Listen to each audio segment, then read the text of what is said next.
สุดคือมีค่าที่สุดเท่าที่จะมีค่าได้สุดแท้แต่ละคนนั้นจะใช้มีสิทธิ์เท่าเดียวกันหมดเพราะชีวิตเป็นของตัวเก่าต้องอ่านที่จะใช้ชีวิตคือมีค่าที่สุดญาติโยมศรัทธาสาธุชนท่านผู้ฟังคือมีค่าที่สุดเท่าที่จะมีค่าได้ญาติโยมศรัทธาสาธุชนท่านผู้ฟังที่ฟังรายการสถานีวิทยุเป็นประจำตึงบ้านได้รับความรู้ความเข้าใจจากครูบาอาจารย์แต่ละตนแต่ละองค์ออกมาอู้มาจามาเทศนาให้ญาติโยมศรัทธาฟังนั่นแหละวันหนึ่งหรือชั่วโมงหนึ่ง30 นาทีฟังธรรมะแล้วนำมาพิจารณามาประพฤติมาปฏิบัติตามที่เราสามารถจะนำมาใช้ได้ก้อนไกเอาสิ่งที่เป็นประโยชน์ที่สุดกับชีวิตจะเริ่มมีค่าขึ้นมีความหมายขึ้นแม้อายุจะนักแล้วก็ตามแต่ทุกคนนั้นมีวันนี้อยู่เมื่อทุกคนมีวันนี้เราก็ทำวันนี้ให้ดีที่สุดเท่าที่จะดีได้ถ้าบ่ทำวันนี้ให้ดีแม้วันพรุ่งนี้จะมาถึงก็คงดีได้ยากเพราะฉะนั้นญาติโยมศรัทธาสาธุชนท่านผู้ฟังจงทำวันนี้ให้ดีเนอะศรัทธาสาธุชนท่านผู้ฟังเพราะฉะนั้นวันนี้มีค่ามีความหมายแม้คนอื่นจะมาเข้าใจขอให้ตัวเก่านั้นเข้าใจเป็นอย่างดี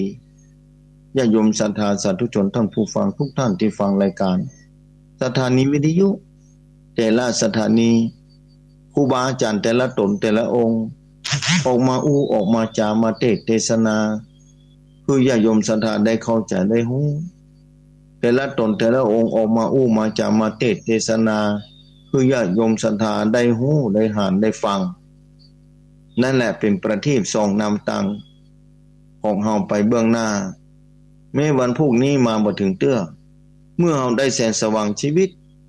ได้หูได้เข้าใจได้ฟังธรรมะในเจ้าวันนี้หรือแต่ละวันที่ผ่านมาก็ดีทำให้ชีวิตวันนี้นั้นเริ่มมีค่าขึ้นมาแล้วแม้วันพวกนี้เราจะซื้อบ่ได้แม้แต่ว่าผ่านไปแล้วเราจะซื้อด้วยเงินคำเพื่อหวนกลับขึ้นมาสู่วันนี้บ่ได้บ่ใจเป็นหยังแต่ขอให้ญาติโยมศรัทธาสาธุชนท่านผู้ฟังจงทำวันนี้ให้ดีวันพรุ่งนี้จะเป็นจะได้ก็ตามจะมีคนบอกวันพรุ่งนี้จะดีจะงามจะได้ก็ตามวันพรุ่งนี้เป็นวันดีนะวันพรุ่งนี้นะต้องทำแบบนั้นแบบนี้เนอะถึงใครจะบอกแบบนี้แต่วันนี้ก็ยังสำคัญกว่าวันพรุ่งอยู่ดีสำคัญจะได้ศรัทธาสาธุชนท่านผู้ฟังทั้งหลายเพราะว่าทุกอย่างบ่เที่ยงทุกอย่างบ่แน่ใครจะไปรู้ว่าวันพรุ่งจะมาถึงแถมลมหายใจที่หายใจทิ้งหายใจขว้างถึงวันนี้แต่พอพื้นไปตัวเนอะอันนั้นแหละคือทำชีวิตที่มีค่าที่สุดแล้วญาติโยมศรัทธาสาธุชนท่านผู้ฟังที่ฟังรายการธรรมะแต่ละวันนี้ก็น่าอนุโมทนาอย่างยิ่งการญาติโยมศรัทธาสาธุชนท่านผู้ฟังที่ฟังเป็นประจำบางคนอาจจะบอกมีเวลาฟังมาฟังเมื่อค่ำบางคนอาจจะบอกมีเวลาเมื่อค่ำฟังเมื่อเช้า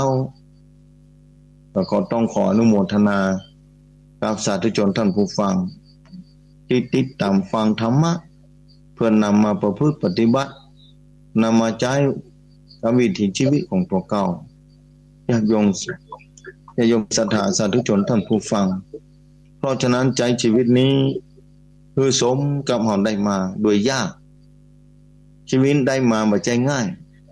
มาจากบุญเก่าเท่านั้นที่สั่งสมมาแต่ละคนได้มาก็บ่เหมือนกัน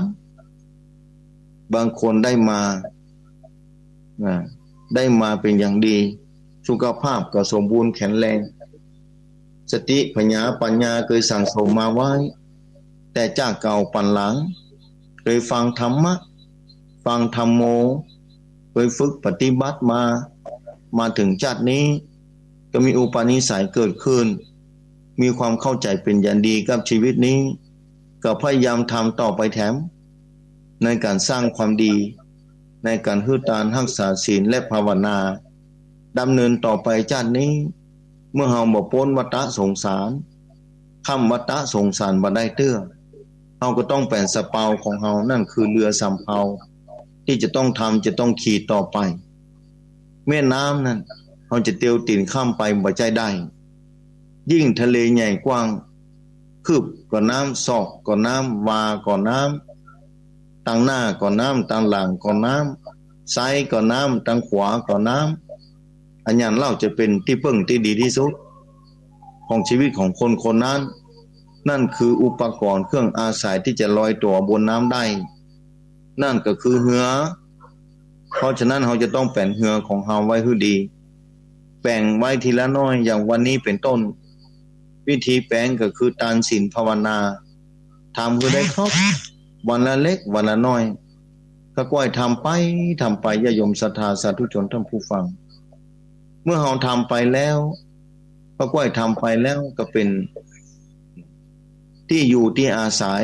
ของจิตใจนั่นคือเหือสะเปาที่ทำดีแล้วจะได้ลอยตัวอยู่บนผิวน้ำญาโยมศรัทธาสาธุชนท่านผู้ฟังเมื่อเฮาฮือตานรักษาศีลภาวนาเฮาดำเนินวิถีชีวิตท่ามกลางสิ่งสามอย่างนี้รับรองว่าชีวิตของญาติโยมศรัทธานั้นมีค่าขึ้นทุกวันมีค่าขึ้นถึงวันญาติโยมศรัทธาสาธุชนท่านผู้ฟังการมีค่าของญาติโยมศรัทธาจะฮู้โดยตัวเขาเป็นปัจจตังธรรมะของพระเจ้าบ่จำกัดการเวลาเป็นอาการลิโกรู้ได้เฉพาะตนนั่นคือปัจจตังเมื่อเฮาทำไปแล้วไผจะว่าดีไผจะว่าชั่วไผจะว่าให้จะว่าอย่างใดก็ตามจะเข้ามาตังอายตนะตาหูจมูกลิ้นกายใจแต่เฮาจึงสนใจในตัวเก่าที่ได้ทำสิ่งที่ถูกต้องดีงามแล้วมันพิจารณาอยู่กับสิ่งนั้นที่เป็นที่อยู่ของใจที่พักพิงของใจนี่แหละญาโยมศรัทธาสาธุชนท่านผู้ฟังถึงบอกว่าปัจจุบันนี้เต้าอันขณะนี้เต้าอันวันนี้เต้าอันที่ดีที่สุดวันพรุ่งนี้จะเป็นจะใดก็ตามอย่างที่บอกไปว่าซื้อด้วยราคาทองคำนักก็เอามาบ่ได้เตื้อ ขออภัยเพราะฉะนั้นวันที่ผ่านไปแล้วผ่านไปเล่าก็ย้อนกลับมาบ่ได้ปัจจุบันเต้าอันจะเป็นเบื้องต้นและเป็นเหตุปัจจัยที่วันพรุ่งนี้ดีถ้าเราทำวันนี้บ่ถูกต้องดีงามบ่ฮู้ว่าวันพรุ่งนี้จะมาถึงเราอยู่ก่อนถ้ามาบ่ถึงแล้วเราก็หมดกล้าเสียเวลาไปทันทีเลยเพราะฉะนั้นจงทำวันนี้ให้ดีเนอะญาโยมศรัทธาสาธุชนท่านผู้ฟังที่ฟังรายการธรรมะโดยตลอดแต่ละวันก็น่าอนุโมทนากับญาโยมศรัทธาสาธุชนเป็นอย่างยิ่งที่พยายามฟังธรรมะนำไปประพฤติปฏิบัติบางคนนั้นไปวัดไปฟังธรรมะอันดับแรกไปทำบุญใส่บาตรอย่างวันพระที่ผ่านไปตะวันนี้แฮม8 ค่ำเดือน9เหนือทำบุญใส่บาตรบ่พอได้สมาทานศีลตั้งสัจจะอธิษฐานจะรักษาศีลโดยแล้วปฏิบัติธรรมในการฟังธรรมะในตนอันยังจะสุดยอดเต่าแบบนี้ญาติโยมศรัทธาสาธุชนท่านผู้ฟังบ่มีอันยังแล้วในโลกนี้ที่จะสำคัญไปกว่าทานศีลภาวนาแม้จะอยู่ประเทศใดก็ตามถ้าได้บ่ได้เข้าใกล้พระรัตนตรัยบ่ได้สนใจบ่ได้ฮู้ก็น่าห่างใจจะถามว่าเปิ้นฮือตานบ่ได้กาท่านอาจารย์ก็ฮือตานได้อยู่นั่นแล้วแต่การฮือตานนั้นต่างกันไปแต่การฮือตานในบุญญาเขตพระรัตนตรัยนี้ต่างจากการฮือตานนอกเขตพระรัตนตรัยญาโยมศรัทธาสาธุชนทั้งหลายการฮือตานในบุญญาเขตเหมือนกับว่าการปลูกข้าวกล้าหว่านกล้าลงไปแล้วในที่ดินที่นาที่ดีหญ้าบ่อุกน้ำบริบูรณ์ผ พื้นดินนั้นมีทรงคุณค่าโดยแร่ธาตุต่างๆที่เมล็ดข้าวแต่ละเม็ดนั้นจะดูดเอาแร่ธาตุต่างๆในดินนั้นคือมาปรับปรุงต้นข้าวต่อเก่าเม็ดข้าวต่อเก่าคือกลายเป็นต้นข้าวชูใบชูดอกออกรวงออกเม็ดคือเป็นเม็ดข้าวที่มีคุณภาพญาติโยมศรัทธาสาธุชนก็เหมือนกันอันนี้การหว่านเม็ดข้าวลงไปในที่นาเพราะฉะนั้นการจะทำความดีการจะฮื้อตานก็ต้องทำที่ถูกต้องและดีงามการฮื้อตานบ่ถูกต้องก็เหมือนกับว่าปลูกเม็ดข้าวที่รีบลงไปในผืนดินที่ดีบางทีเม็ดข้าวที่ดีแล้วปลูกลงไปหว่านลงไปในนาที่บ่ถูกต้องและบ่ดีงามนาที่เป็นหินบ่แห้แร่ธาตุของอาหารในดินก็บ่มีน้ำก็บ่สม่ำเสมอหญ้าก็อุกก็ทำให้เม็ดข้าวแต่ละเม็ดที่หว่านลงไปแล้วขึ้นได้บ่เต็มที่อาจจะรีบอาจจะนี่ลงไปเหมือนเดียวกับชีวิตเหมือนกันศรัทธาสาธุชนท่านผู้ฟังที่เราเกิดมาในโลกล่านี้แล้วได้พบปะพระรัตนตรัยแก้วสามดวงนี้เป็นแก้วที่ส่องสว่างส่องแสงเพื่อเราเดินไปตามหน้าได้ด้วยความบ่ประมาทญาติโยมศรัทธาสาธุชนท่านผู้ฟังทั้งหลายเพราะฉะนั้นการฮื้อตานในบุญญาเขตที่ถูกต้องดีงามที่นาที่ดีแล้วเม็ดข้าวก็ย่อมขึ้นเม็ดข้าวที่ชูงวงขึ้นไปแล้วจะเป็นเม็ดข้าวที่เต็งที่เต็มที่ทรงคุณค่าแล้วรวงข้าวนั้นก็งอตัวลงมารอคือเจ้าของนาเจ้าของเม็ดข้าวนั้นคือชาวนาไปเก็บไปเกี่ยวเอามากินเอามาใช้อย่างประทานชีวิตตัวเก่าไปได้วันหนึ่งเหมือนเดียวกันศรัทธาชีวิตของเฮานั้นถ้าเราได้ฮือตานได้รักษาศีลได้ภาวนาอย่างถูกต้องดีงามแล้วเหมือนกับว่าชีวิตนี้นะได้หว่านข้าวลงในที่นาดีได้ไปเก็บไปเกี่ยวมาสีแล้วมาฟัดตั้งหม้อน้ำไว้บนเตาที่มีไฟแล้วเมื่อน้ำร้อนแล้วเม็ดข้าวแต่ละเม็ดก็บรรจงลงไปในหม้อเมื่อบรรจงลงไปในหม้อปะทะกับความร้อนของน้ำที่ไฟสุ่มอยู่ทั้งลุ่มทำให้เม็ดข้าวนั้นได้สุกฟูตัวขึ้นมารอคือเจ้าของข้าวนั้นที่กำลังหุงอยู่นั้นคือได้กินคือได้รับประทานคือดำเนินชีวิตอยู่ได้ไปวันหนึ่งศรัทธาสาธุชนจะตั้งอันอย่างกับชีวิตเฮาถึงวันนี้เฮาบ่มีธรรมะถ้าเฮาบ่มีการฮือตานเอื้อเฟื้อเผื่อแผ่เมตตาซึ่งกันและกันถ้าเฮาบ่รักษาศีลสังคมจะอยู่ได้อย่างไรญาติโยมศรัทธาขึ้นพอดแต่ละวันที่ผ่านไปเป็นอุทาหรณ์คือแก่ทุกชีวิตสังคมแต่ละสังคมก็ต้องอิงอาศัยสิ่งเหล่านี้สิ่งสามอย่างนี้อยู่ดีบ่ว่าจะเป็นตามประเทศบ่ว่าจะเป็นในประเทศไทยเฮานี้ก็ตามเมื่อใดขาดการฮือตานรักษาศีลภาวนาสังคมย่อมปั่นป่วนแน่นอนการจะฮือตานนั้นจิตใจเฮาประกอบไปด้วยเมตตาธรรมก่อนเป็นจะได้ศรัทธาต้องประกอบด้วยเมตตาธรรมก่อนบานจะจกใจจะฮือตานจะช่วยเหลือผู้ใดผู้หนึ่งนั้นเป็นไปบ่ได้จิตใจจะเกิดขึ้นจากความเมตตาธรรมเป็นเบื้องต้นเมื่อจิตใจมีเมตตาธรรมแล้วย่อมจะเอาสิ่งของต่างๆที่ตัวเก่ามีอยู่จงใจเอื้อเฟื้อเผื่อแผ่ให้บุคคลรอบข้างเพื่อได้รับคุณประโยชน์จากสิ่งที่ของเฮามีอยู่นั้นเพื่อแก่คนอื่นได้รับความสุขบ่นักก็น้อยนี่มาจากจิตใจที่มีเมตตาเอื้อเฟื้อเผื่อแผ่จะทำให้การฮือตานนั้นปลอดภัยและมีคุณค่าที่สุดกับในการฮือตานชีวิตหนึ่งที่ได้เกิดมาขณะเดียวกันถ้าเราได้รักษาศีลญาติโยมศรัทธาสาธุชนท่านผู้ฟังศีลนี้สำคัญอย่างยิ่งศีลห้าสำคัญต่อชีวิตทุกชีวิตในโลกนี้สำคัญต่อทุกประเทศชาติในโลกนี้สำคัญต่อเศรษฐกิจบ้านเมืองเป็นอย่างยิ่งศีลธรรมนี้สำคัญอย่างยิ่งศรัทธาสาธุชนท่านผู้ฟัง ถ้าศีลธรรมบ่มีแล้วบ่ช่วยการรักษาศีลศรัทธาลงขึ้นพอเนาะเศรษฐกิจจะปั่นป่วนอย่างยิ่งจะมีคนแย่งขึ้นมาในตอนนี้ว่าไปเกี่ยวอย่างกับเศรษฐกิจไปเกี่ยวอย่างกับศีลธรรมเล่าพอคนถ้าบ่มีศีลธรรมเป็นพ่อค้าแม่ขายเป็นเจ้าของสวนก็ดีเจ้าของนาก็ดีเจ้าของบ้านเมืองก็ดีก็ต้องคบค้าสมาคมกับคนรอบข้างเพื่อนฝูงกัลยาณมิตรกัลยาณธรรมญาติกาพี่น้องญาติธรรมทั้งหลายเพื่อนฝูงที่ห่างออกไปที่จะต้องทำมาหากินค้าขายกันเมื่อเราบ่มีศีลธรรมอันอย่างจะเกิดขึ้นศรัทธาความเชื่อมั่นความเชื่อใจซึ่งระหว่างการนั้นก็น้อยลงไปเมื่อน้อยลงไปจงที่สุดก็บ่สามารถจะทำการค้าบ่สามารถที่จะปรึกษาหารือบ่สามารถที่จะเข้าใกล้กันได้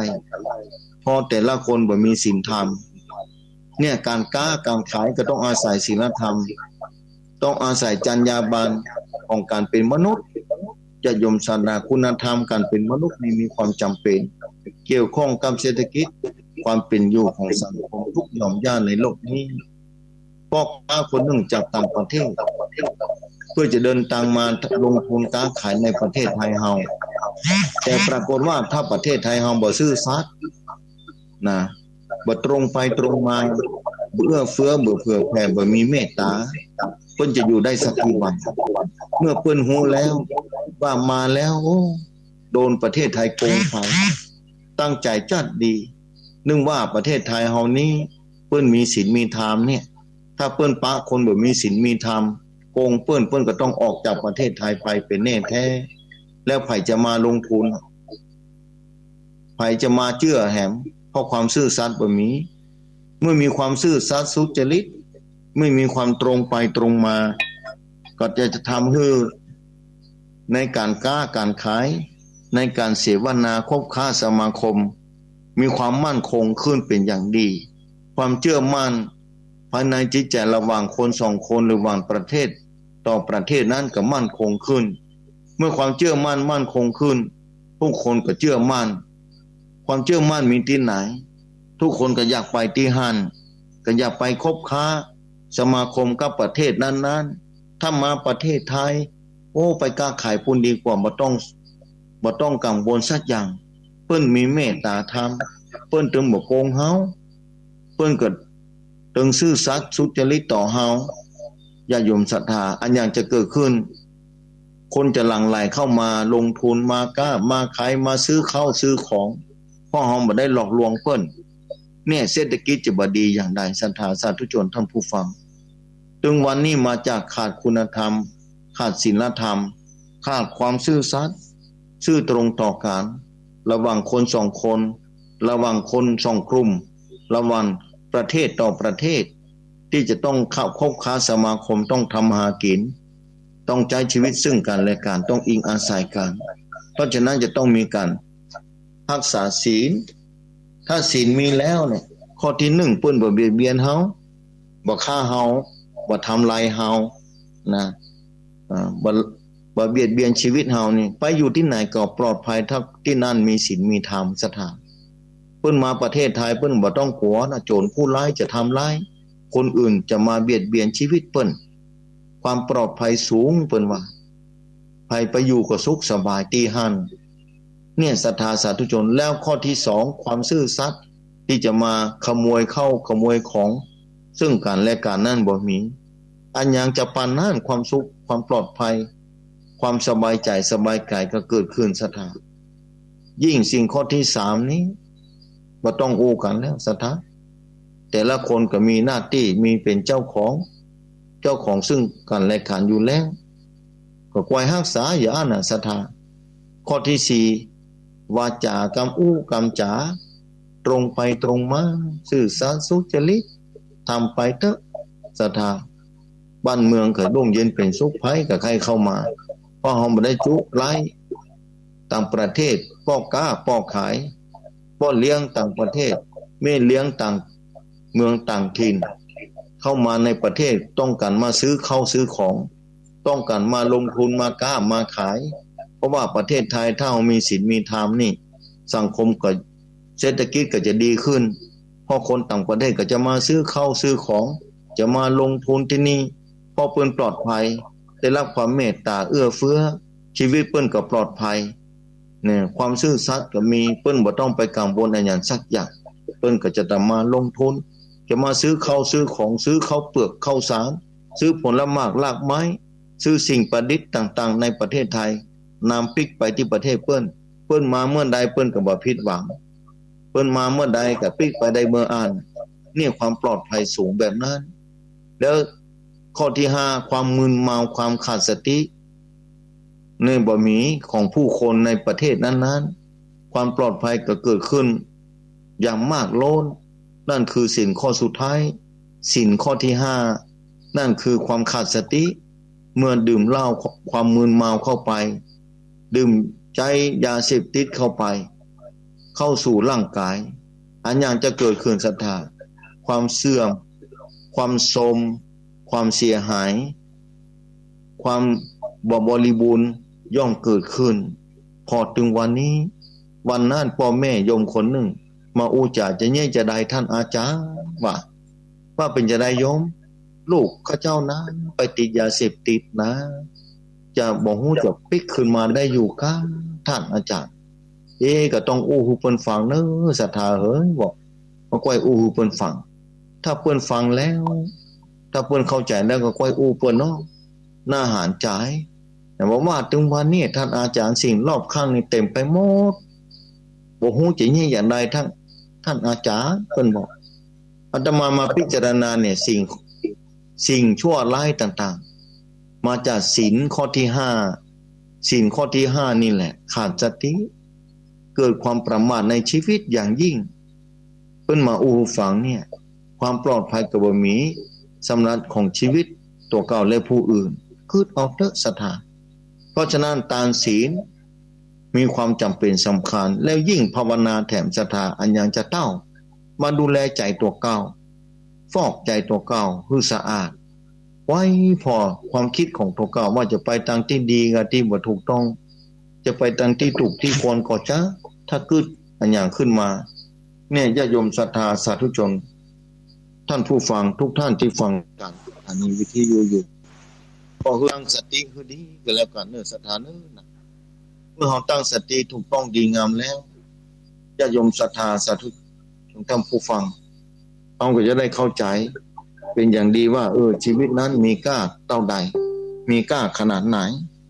ญาติโยมศรัทธาสาธุชนท่านผู้ฟังที่ฟังรายการบางคนก็มาฟังแล้วเอาธรรมะมาเป็นประโยชน์นะมาใจกับชีวิตนะของญาติโยมศรัทธาสาธุชนท่านผู้ฟังญาติโยมศรัทธาสาธุชน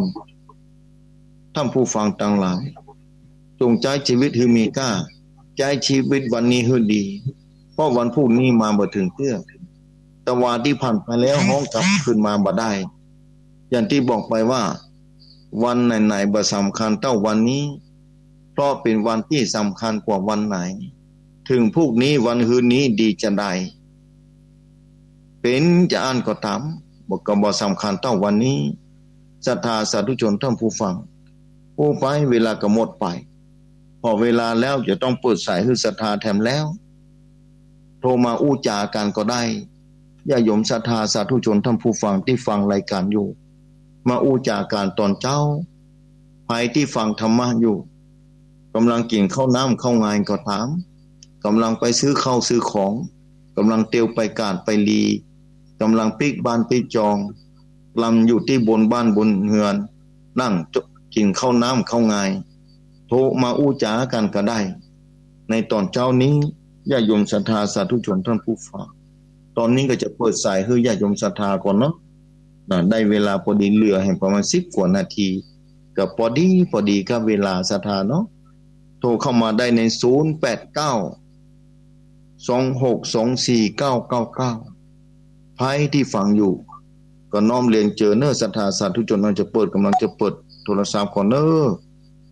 ภายที่ฟังอยู่เนาะอุจากก็ญาติโยมศรัทธาไปแต่ละวันแต่ละวันนะเฉพาะวันติดตอนเจ้านะวันเตื้อกับอินเทอร์เน็ตบดีอย่างอันติดที่แล้วก็ต้องขออภัยตัวเอาเปิดสายให้ญาติโยมศรัทธา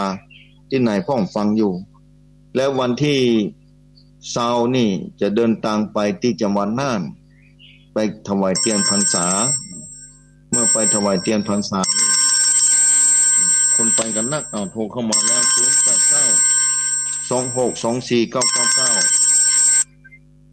เอาเจริญปอนเจ้าไว้เจ้าเจริญปอนไม่เรียกอ่ะไม่ดีกับเจ้าฟังกันอยู่แล้วเจ้าดีมีสุขเนอะหัวใจดูแลมือตีเนาะโอชูบ้านเนาะมือเท่าเปล่าเนาะ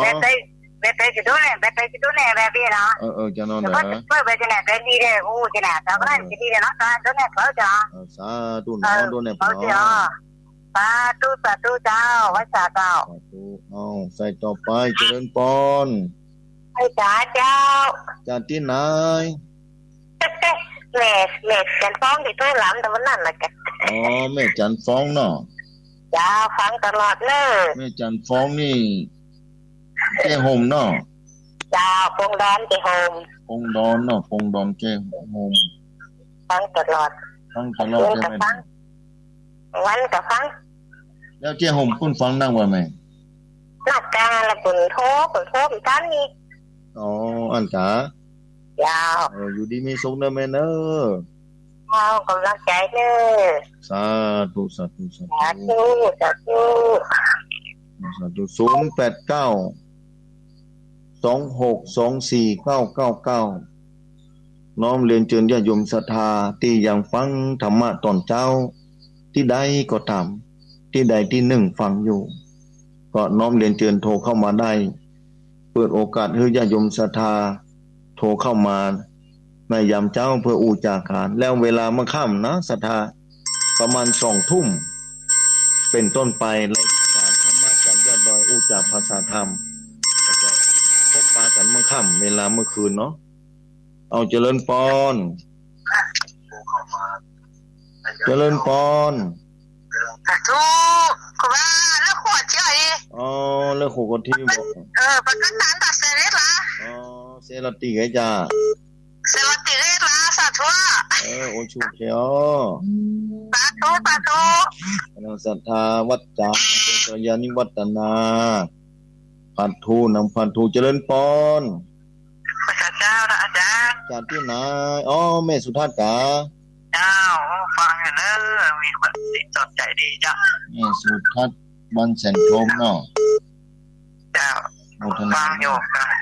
โมทนาแม่ฟังเนาะกำลังใจเนอะเจ้าสาธุเนอะแม่เนอะเจ้าสาธุเจ้าบุญรักษาเอาใส่ต่อไปเจริญพรเจริญพรเจริญพรเจริญพรเอาหายไปเอาใส่ต่อไปมาเลยเจริญพรไว้สาครับเป็นจะได้พ่อเศรษฐาพ่อนำประเสริฐกาประดับประเสริฐมันนาแดงอำเภอนาน้อยครับประจำตลอดครับนาน้อยวันที่21เนอะพ่อวันที่20เนอะครับได้ยินเสียงพระครูละมวนว่าเทศนำเทศทำเอาปฏิบัติตามคำคำสอนก็ถึงเจริญอยู่ดีมีสุขนะครับเนาะกันนะครับพ่อเอาคิดถึงสิ่งหนึ่งครับเอาคิดยังมีความเมตตาอารีเพราะจะถึงเป็นคำถามพระครูจะดีแต่ปฏิวัติครับนั่นกันเนาะมีสาระประโยชน์นักหนาดีผมว่าหมดนาเนอะอันวันที่21วันที่21ปากันปุ่นนะพ่อเนอะมาปากันฮะเนอะครับวันหลังข้างครับวันต่างข้าเนอะพ่อเนอะครับพระครูสุจินเนาะพระครูสุจินเนอะคณะสัตดานาน้อยนำหมื่นมาปากันฮะเนอะเอาเจริญพรเนอะกำลังใจท่านครูนะครับจะดีมีสุขเลยครับสาธุปอนนันปะเสอำเภอนาน้อยเอาเจริญพรครับกล่าวไว้สักครับอาจารย์บ้านปงหนองมาแล้วพ่อบุญธรรมครับผมฟังอยู่ครับพ่อค ครับที่3,000อยู่เนอะ สาธุสาธุเนอะ เป็นกำลังใจด้วยเนอะ สาธุสาธุสาธุโมทนาเนอะปอเนอะ ครับกราบไหว้สาครับ อยู่ดีมีสุขบุญรักษาเอาใส่ต่อไป08926249999น้องเรียนเจิญตอนนี้ว่างเข้ามาพอดีแต่กี้พ่อบุญธรรมบ้านปงหนองนะภายพ่องที่จะไปจังหวัดน่านไปถวายเตียนพรรษาโดยถวายพุทธพิมพาสาลุ่มเจ้าโดยท่านอาจารย์เจ้าจิรเดชนะเจ้าวัดยางคำมีความประสงค์นะได้ตั้งกรณีร่วมกันกับคณะขึ้นสีขาวไปตามพุทธพิมพาสาลุ่มเจ้าก็ต้องขอบคุณในเมตตาธรรมของท่านเนาะเอาเจริญปอน ไหว้สาเจ้า อ๋อแม่นางคำอ้ายกา เจ้าแม่ฟังอยู่เนอะ ฟังอยู่เนาะแม่เนาะ เจ้า จะได้พ่องกาสบายดีกา สบายดีอยู่เจ้า อยู่ดีมีสุขเนอะ เจ้าฝนตกกระด้าน หมดตกเตื้อ2 วันแล้วแม่หมดตกเนาะ โอ้2 วันนี่เป็น7 วัน8 วันนี่แล้วฝนตกอ่ะ โอ้อันใจมัน2 วันก็ตกแล้วก็แม่ อ๋อน้องเหรอ อนุโมทนานะแม่เนอะ เจ้าสาธุเจ้า เอาเจริญพร จะไปสาเจ้าผู้รู้ แม่หลวงขา เจ้าไม่มีแน่ แม่หลวงจะไปก่อน เจ้าไปเจ้า ใส่ฝนหนึ่งขับเขา หลวงเจ้าขอบคุณล่างๆเลยของฝากนะเจ้า ดูเลย เจ้ากำลังใจให้เจ้าเจริญเจ้า เอาเจริญพรเอาเจริญพร แต่ว่าสาเจ้าถ้าใครจันเจ้า ที่ไหน เรียงปลาเป้าเจ้ามานั่งตามเจ้า แม่ขมูลกะ เจ้ายังไม่ฟังอยู่เนอะ แม่ขมูลเนาะ เจ้า ตั้งตาม เจ้า ปอปอป ทำ อ ภาษาที่เเจ้า ธุเจริญพรใส่ต่อไป ใช่ค่ะพระเจ้า เอาจากที่ไหน กันมาเรือนกันต่อเจ้า เรือนแสนต่อเยอะเจ้าโทนเหนือ เหนือเนาะวังเหนือไม่เรือนแสนต่อ เจ้าไม่ใช่กันเนอะ โอโมทนาเนอะ โอ้เพราะหาทุกครั้งนะซึ่งมาซิกซึ่งมาจักเปิ้นนะ วันนี้ตันแล้วแม่ตันแล้ว เจ้าวันนี้กันนะจุกนี้เนาะ ดีนะแม่เนอะอยู่ดีมีสุขเนอะ เจ้าเจ้าใช้กำลังใจเนอะ สาธุ เจ้ากลับไปจะ สาธุอยู่ดีมีสุขเอาใส่ต่อไปเจริญพร กลับไปสาครับ จากที่ไหน นี่จากมาป่วยไปเด้อ โอ้ปากป่วยพุ่นโน่นแหนฟังอยู่กะปากป่วยนะครับ ฟังอยู่ครับ โอ้อันนี้ชื่ออะไรอย่างไร นี่บอกกับจอดเด้อ โอ้พวกกันจรนะโมทนาเนี่ยปากป่วยโอ้จำได้ ครับผมจำได้แล้วเนาะ จำได้แล้ว เป็นกำลังใจให้ท่านเนอะ สาธุเนอะ สาธุ โมทนาเนอะ ครับผม นึกว่าบอกฟังเหมือนกันแท้ ฟังอยู่ครับติดตามอยู่ ขอบคุณอนุโมทนาเนอะ ครับผมปล่อยโอกาสดีจะขึ้นไหมฮะ ได้โมทนาเน ค อะ รับผมกลับไว้สาครับสาธุ สาธุเจริญพร เจ้ากลับไว้สาเจ้าท่านอาจารย์เจ้า โอ้มาแล้วแม่จินลาพันธ์หมอปอ เจ้าค่ะฟังตลอดแต่ไม่ได้โทรมาได้เจ้าท่าน นึกว่าบอกฟังแล้วก็บ่หันโทรมาอีน่ะฟังอยู่เนาะ ฟังตลอดเจ้าแล้วก็ปล่อยเพื่อนโทรเนาะมาหันมาได้คนหน้าเดินหน้าโทรเจ้าท่านปล่อยคนอื่นหน้าไม่โทรของยาแฟนกันเนาะเจ้า แม่นถูกแม่อนุโมทนาจัดหนักที่เข้าใจเนาะ เจ้าค่ะ ถูก เอาปากกันเด้อเจ้า สาธุอยู่ดีมีสุขเนอะ เอากราบไหว้สาเจ้า สาธุอยู่ดีมีสุขบุญรักษา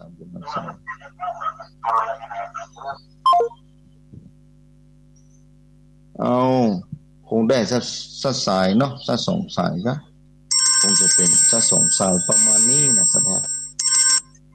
เอาเจริญพรปิดวิทยุก่อนเด้อ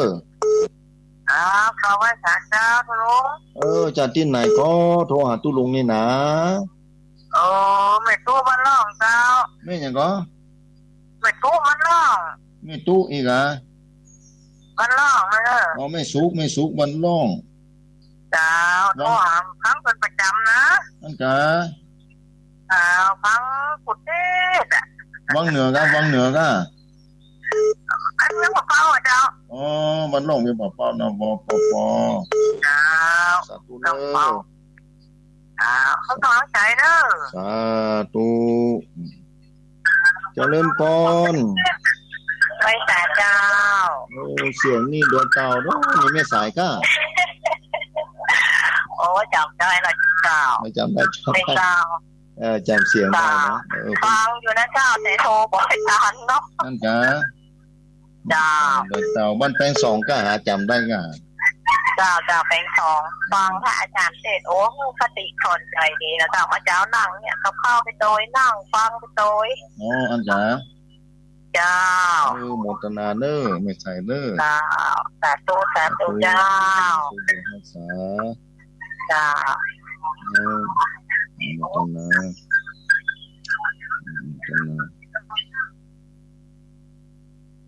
หมดเวลาแล้วศรัทธาสาธุชนท่านผู้ฟังต้องขออภัยเนอะศรัทธาที่เวลาหมดลงไปแล้วควรใส่ก่อนเนาะใส่ที่1เมลีบันห้วยโทกนะใส่ที่1เมลีบันห้วยโทกใส่ที่2แม่จันฟองปงดอนเจ้ห่มลำปางใส่ที่3โยมพันธุบ้านวัดจานอำเภอกระยาณิวัฒนาใส่ที่4นั้นแม่สุทัศน์นะแม่สุทัศน์บ้านแสนพรมนะแม่สุทัศน์อำเภอแม่วางใส่ที่4ใส่ที่ป้อหนานประเสริฐนาน้อยแล้วก็ใส่ต่อไปก็ใส่ที่6ป้อบุญธรรมบ้านโป่งหนองเวียงป่าเป้าใส่ที่7แม่นางคำอ้ายเวียงป่าเป้าใส่ที่8แม่หลวงไซฝนหนองผ้าขาวใส่ที่9แม่คำมูลบ้านห้างต่ำนะใส่ที่10แม่เรือนแสนต่ออวังเหนือจังหวัดลำปางใส่ที่11ป้อกำจรบ้านป่าป่วยอำเภอบ้านห้องละปูนใส่ที่12แม่จิรพันธ์โมป้อปุ้นอันเมฆขจารเวียงป่าเป้าปุ้นเนาะเวียงป่าเป้าใส่ที่13แม่สุกบ้านร้องเวียงป่าเป้าใส่ที่14แม่สายแปลง2โดยเต่าอันนี้ญาติโยมศรัทธาสาธุชนท่านผู้ฟังเวลาได้หมดลงไปแล้วบุญใดกุศลใดที่ญาติโยมศรัทธาสาธุชนสร้างมาเป็นประจำประกอบกับวันนี้เป็นวันที่สำคัญที่สุดของทุกชีวิตที่ได้เกิดมาในโลกนี้ทำวันนี้ให้ดีที่สุดในที่สุดนี้บุญใดกุศลใดที่ญาติโยมศรัทธาสาธุชนได้กระทำแล้วคือเป็นเหตุปัจจัยให้ญาติโยมศรัทธาสาธุชนท่านผู้ฟังได้ผลอันดีงามเลิศได้เข้าใจในธรรมรู้ยิ่งในธรรมพ้นจากทุกข์ยากลำบากเจอแต่เส้นทางแสงสว่างที่ดีของชีวิตนำไปสู่การพ้นทุกข์ได้ข้ามโอข้ามวัฏฏะสงสารไปสู่ดินแดนนิพพานเจ้าผู้ตนกู้องค์กู้ผู้กู้คนยิ่งขึ้นไปเถิดเกิดจากเสปานิโสพอปานิโสพอปานิโสพอเกิดจากมาบูกว่าเกิดยอเกิดยอเกิดยอเกิดยอเกิดยอเกิดยอเกิดใจโมเมโคเปปาเมวาเปปาเมวานะจอลอโคเมื่อตีเอจอลอโคเมื่อตอเอจอโค คู่สู้แจคู่ด้วยแจคู่กีแม่ลาเอลาโอคู่ลาปาเกจาเวลเมบูโคเปมาโมเลญาบาโมเลญาโซโลโคเมื่อตีเอโซโลโคเมื่อตอเอโซโคสู้เจคูด้วยเจคูกีแม่ลาเอลาโอคูกูลาปาเกจา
บริหารสถานการณ์โควิด -19 เรื่องแนวปฏิบัติตามข้อกำหนดออกตามความในมาตรา 9 แห่งพระราชกำหนดการบริหารราชการในสถานการณ์ฉุกเฉินพุทธศักราช 2548 ฉบับที่ 4 โรคโควิด -19 ฆ่าชีวิตผู้คนทั่วโลกไปแล้วกว่า 427,000 คน และติดเชื้ออย่างน้อย 7,700,000 คนท่ามกลางการแพร่ระบาดที่ยังน่าเป็นห่วงในหลายประเทศฟุตบอลถ้วยโคปาอิตาเลียนาโปลีผ่านเข้าชิงชนะเลิศพบยูเวนตุสวันที่ 17 มิถุนายนนี้ต่อไปติดตามรับฟังรายละเอียดของข่าวค่ะประเทศไทยติดอันดับ 2 ของโลกและเป็นอันดับ 1 ของเอเชียประเทศที่ดีที่สุดในการฟื้นตัวจากการแพร่ระบาดของโรคโควิด -19 รองจากประเทศออสเตรเลีย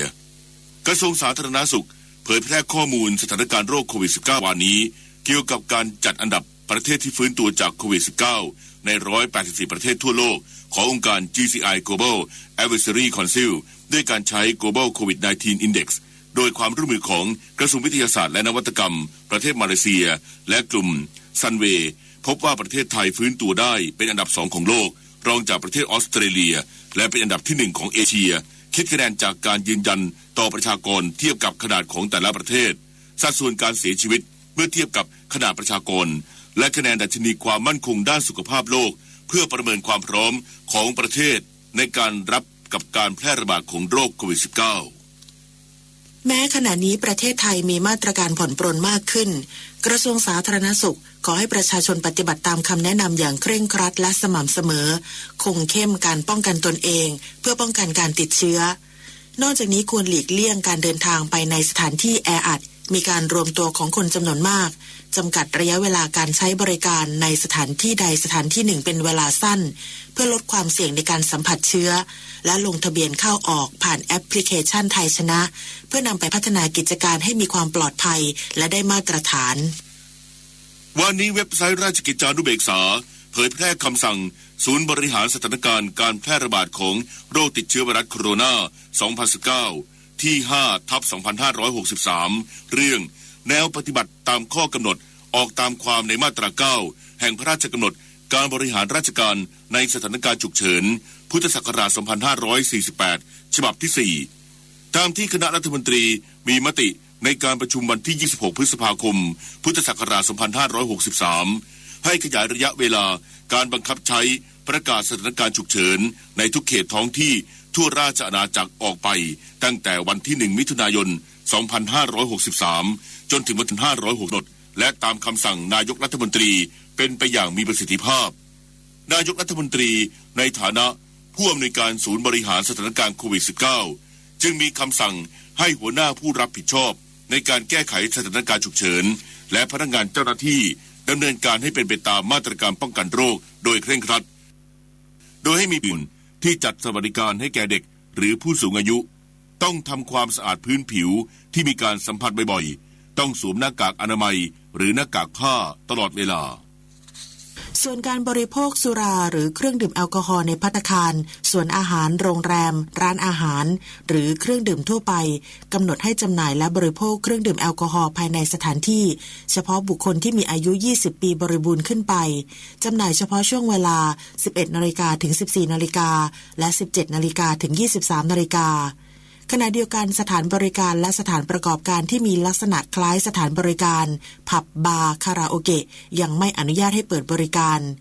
การออกกำลังกายแบบกลุ่มในสวนสาธารณะลานกิจกรรมพื้นที่กิจกรรมสาธารณะหรือลานกีฬากลางแจ้งดำเนินการได้ขณะที่สวนน้ำสนามเด็กเล่นสวนสนุก